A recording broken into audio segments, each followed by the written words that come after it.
Capital ships have always been at the heart of the Royal Navy's strike capability, but never like this.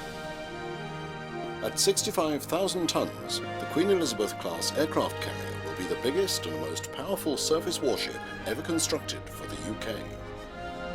It represents a major change in joint capability and provides the UK with a strategic presence around the world. With a flight deck covering 4 acres and an air wing of up to 40 aircraft, it will provide the opportunity to deliver formidable strike power at a time and place of our choosing.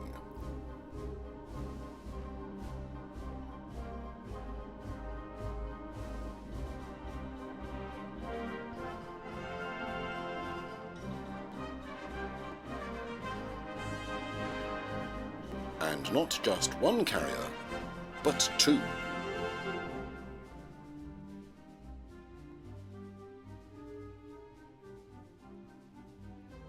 HM ships Queen Elizabeth and Prince of Wales.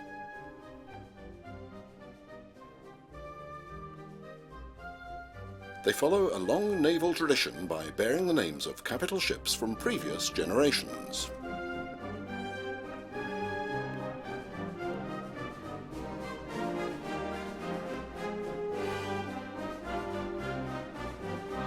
In their primary role, these ships will carry a joint force air group made up predominantly of the potent joint combat aircraft, the F-35B Lightning II, providing worldwide force projection.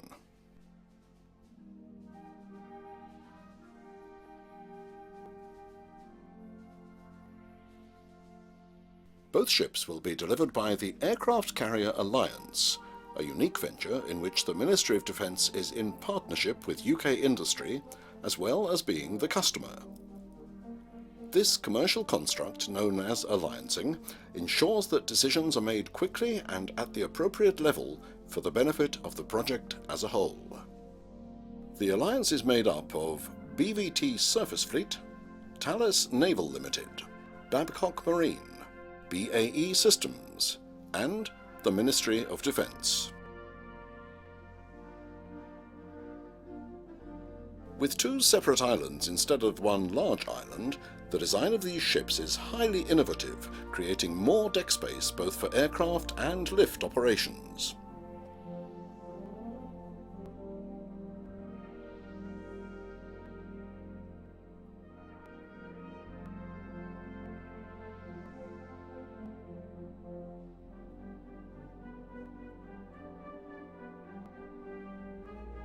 Each island will provide improved visibility from both the flying control position in the aft island and from the bridge in the forward island.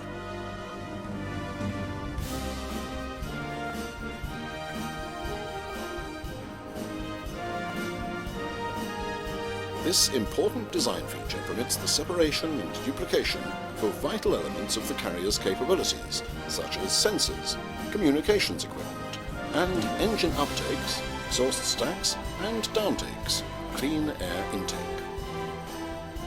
In fact, the Queen Elizabeth-class ships will set new standards of excellence in virtually every field of carrier capabilities.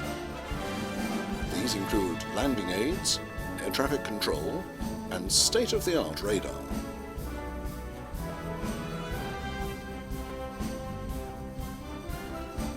There's also a new design for highly mechanized weapons handling, with greatly increased capability as compared with current carriers. This new mechanized system will be safer and more efficient than any previous system, and will require 75% fewer people to operate it. The large aircraft hangar, equal to the size of 12 Olympic swimming pools, will be capable of housing a wide variety of combat aircraft, and large lifts will provide additional hangar manoeuvring space.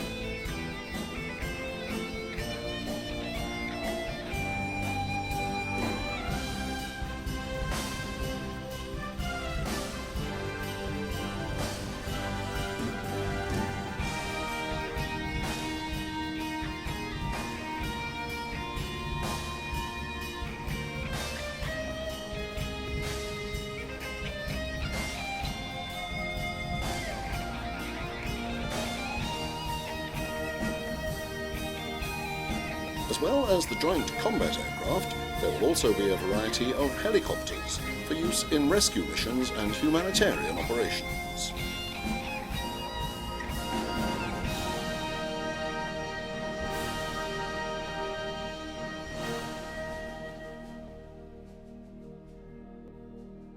HM ships Queen Elizabeth and Prince of Wales will also be home to a community of up to 1,500 men and women. Therefore, crew welfare is of the utmost importance, and the new ships can boast greatly improved crew accommodation, including 6-berth cabins with adjacent toilet and shower facilities, 11 full-time medical staff, managing an 8-berth medical suite including operating theatre and dental surgery, all of which can be augmented to aid humanitarian efforts. There will be 4 galleys on board, serving 4 large dining areas manned by 67 catering staff, to enable the entire crew to be served in 90 minutes, 45 when at action stations.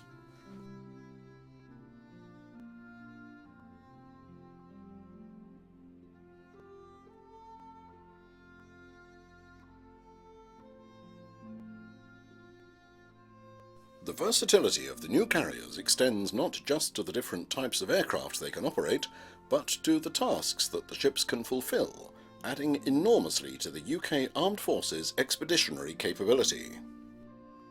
The ships can be quickly adapted to perform the amphibious warfare role currently undertaken by HMS Ocean.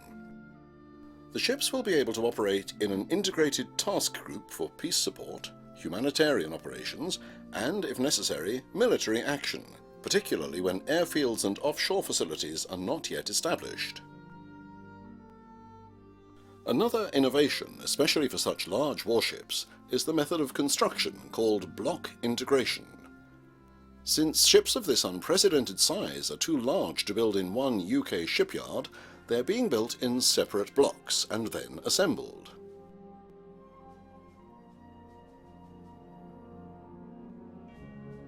The large blocks are being built at BVT Surface Fleet Govan, Glasgow, Babcock Marine, Appledore, BVT Surface Fleet Portsmouth, central blocks at Camel Laird, Liverpool, A&P Tyne, Tyne and Weir, and the sponsons at Babcock Marine, Rosyth.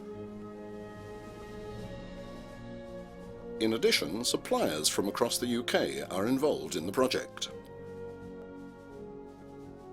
In total, work for the new carriers secures more than 10,000 jobs across the UK from suppliers alone. HM ships Queen Elizabeth and Prince of Wales will be based in the Navy's main home port, Portsmouth. From their Portsmouth base, the ships will be deployed wherever in the world it is necessary to confront a threat to the security of Britain or our allies. However, the Queen Elizabeth class will not be expected to be deployed on their own, but as the flagship of a carrier strike group, which may include destroyers, frigates and submarines, and other support vessels. A formidable presence and statement of British sovereignty. The next generation of the Royal Navy's aircraft carriers is only a few years away. HM ships Queen Elizabeth and Prince of Wales represent a unique history in the making, bringing together the combined efforts of industry across our nation, and will provide us with unprecedented joint capability to meet the challenges of the 21st century.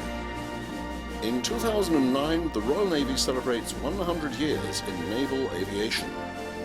The new Queen Elizabeth class aircraft carriers continue this proud tradition, looking ahead to a new future for the Royal Navy and state-of-the-art naval aviation.